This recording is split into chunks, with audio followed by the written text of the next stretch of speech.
Moss highlights, secrets unveiled and ultimatums issued chapter 501 to 510. Serenity confronts Zachary for not replying to her text messages. She leaves him with an umbrella and urges him to return to work. Serenity is hungry and regrets not having the hot cocoa Zachary made for her earlier. Meanwhile, Elisa and her mother arrive, likely to discuss Mrs. Stone's sister. Zachary watches Serenity leave and promises to let her know if he's coming for lunch. Unbeknownst to him, Josh and Callum have been spying on the couple with binoculars. They joke about the couple's intimate activities and the power of jealousy. Callum warns Josh to put the binoculars back before Zachary finds out.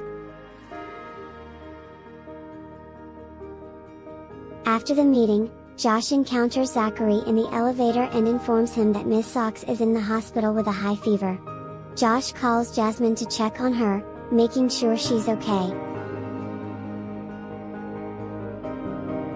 Having found out Jasmine was put on 4 drips in the hospital, he plans to head to the hospital to accompany her, but Jasmine assures him that she's fine and that her mother is with her.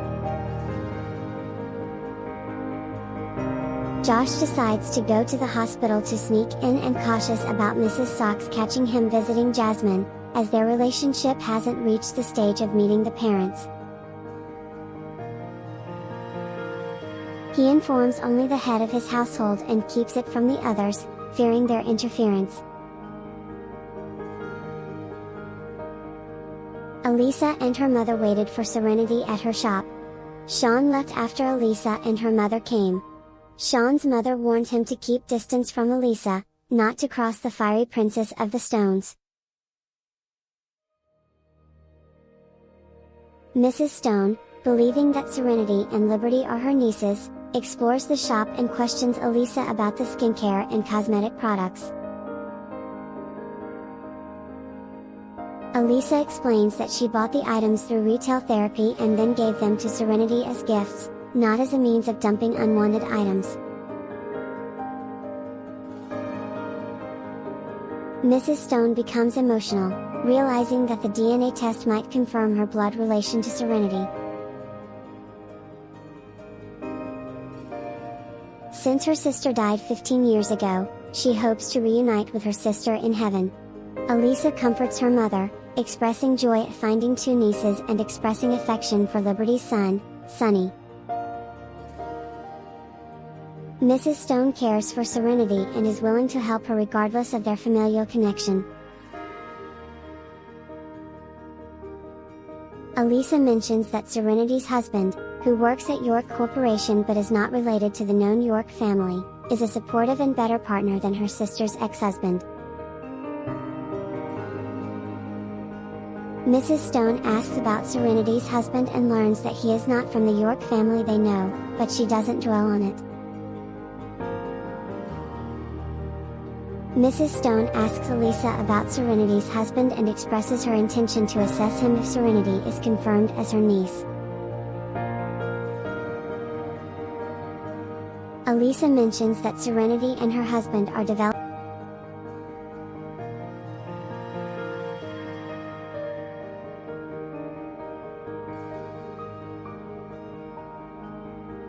She thought Serenity's sound judgment, independence, self-reliance, and strong will were so much like her.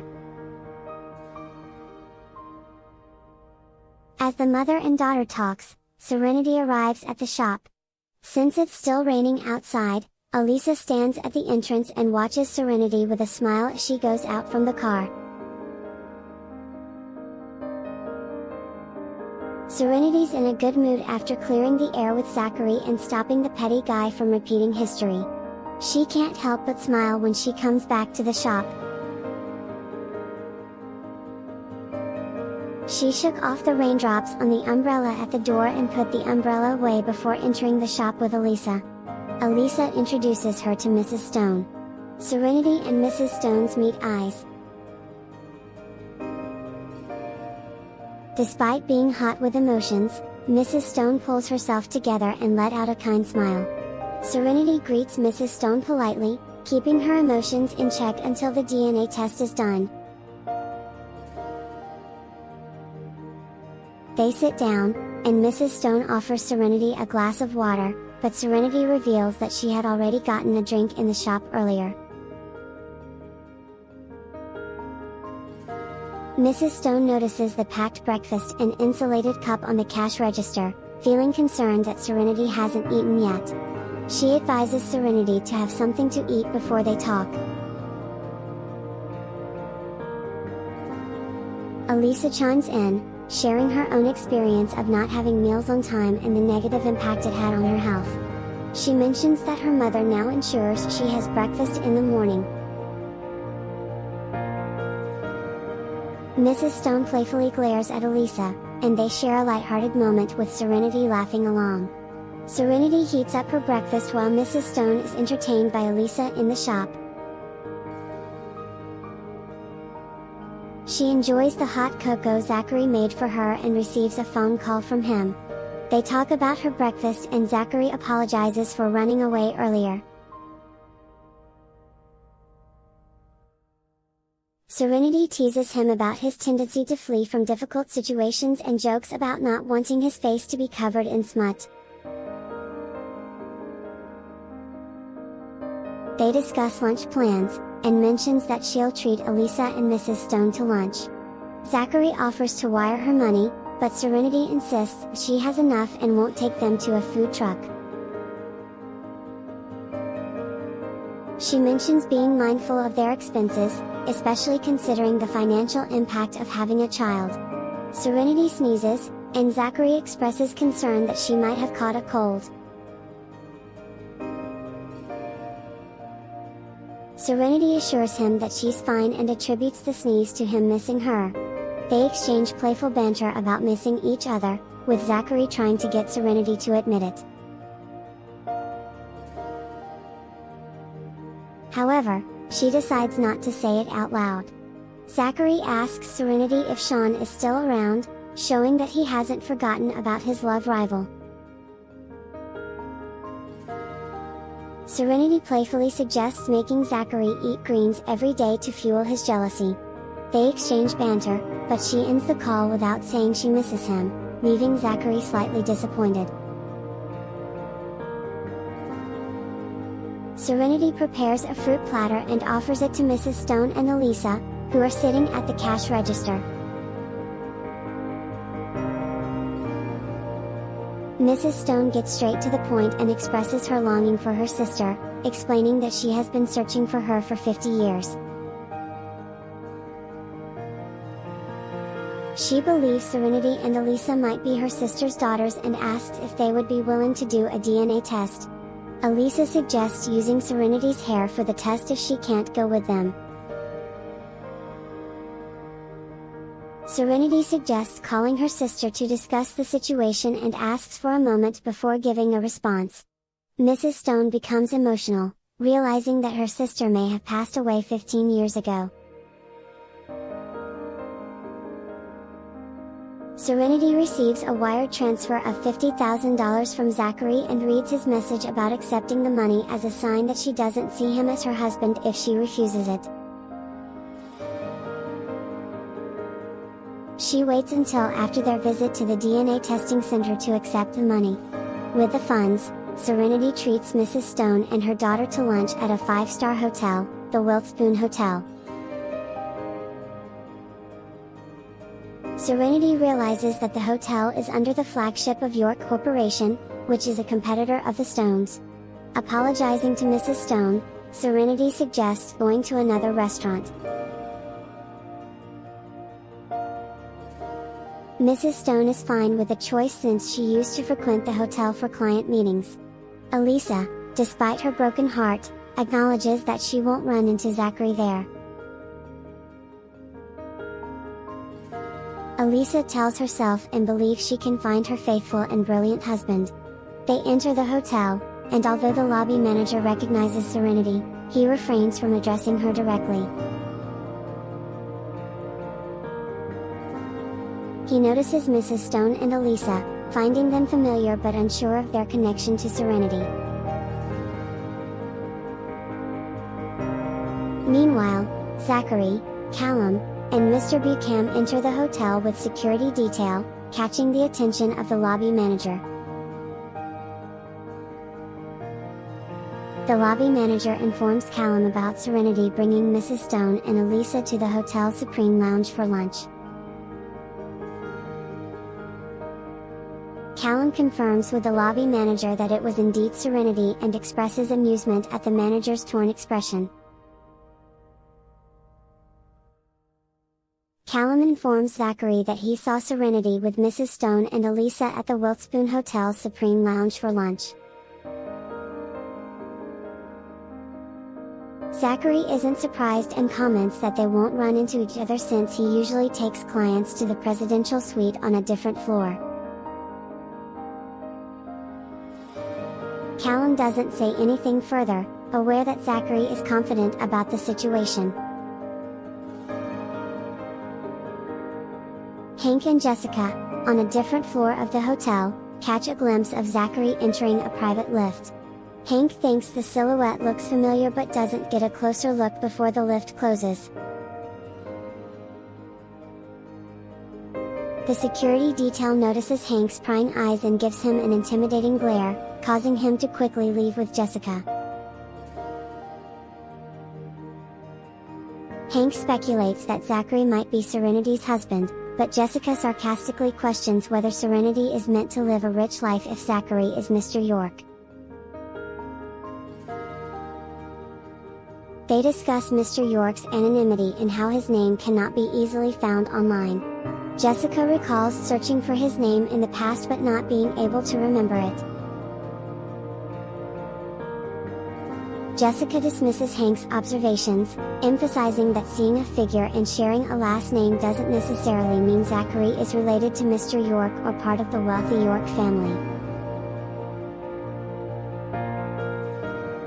Hank contemplates the potential consequences if Serenity's husband were related to the influential York family.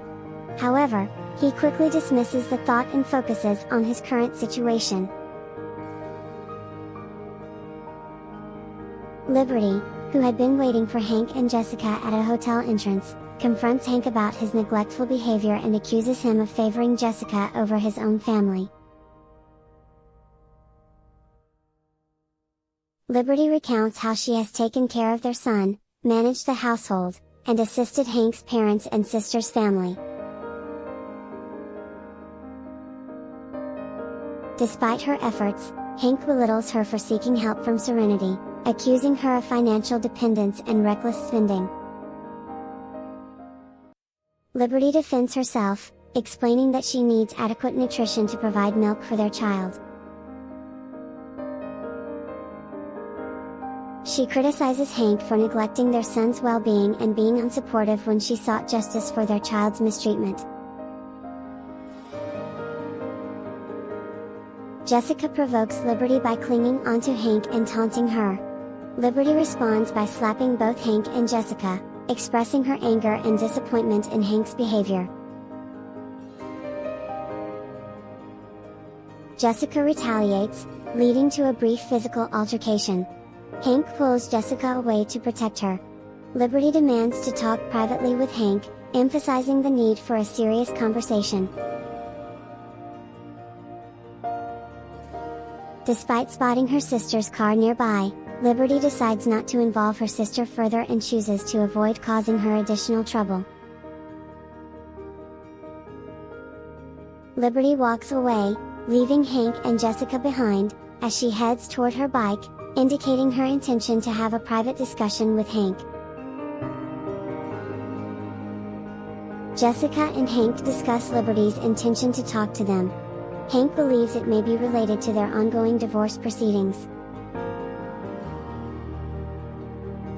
They get into Hank's car, where Hank shows concern for Jessica's well-being after being slapped by Liberty. Jessica suggests that they take advantage of Liberty's urgency for the divorce and try to negotiate terms that favor Hank. They decide to go and see what Liberty wants to discuss.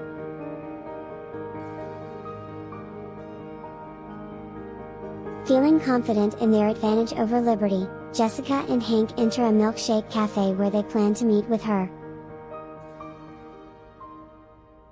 Liberty observes their affectionate behavior and finds it amusing, considering it a reflection of Hank's true character. When Hank and Jessica approach the table, they notice a yellow envelope placed there. Hank picks it up, thinking it's the divorce papers, but realizes it contains evidence of his cheating and financial transfers related to Jessica. Liberty reveals that she has the original file and threatens to expose Hank's actions unless he agrees to her terms. Hank is shocked by the revelation and demands to know how Liberty obtained the evidence. The contents include details about his commissions and hidden savings in his father's account, information that only Jessica was aware of. Hank wonders how Liberty managed to collect such evidence. The chapter ends with Hank questioning Liberty about the source of the incriminating materials, setting the stage for further revelations and confrontations between the characters. Thanks for watching. Please subscribe to my YouTube channel, The Voice Novel, and select all from the notification bell, so you will get notified whenever a new video is uploaded. Thank you.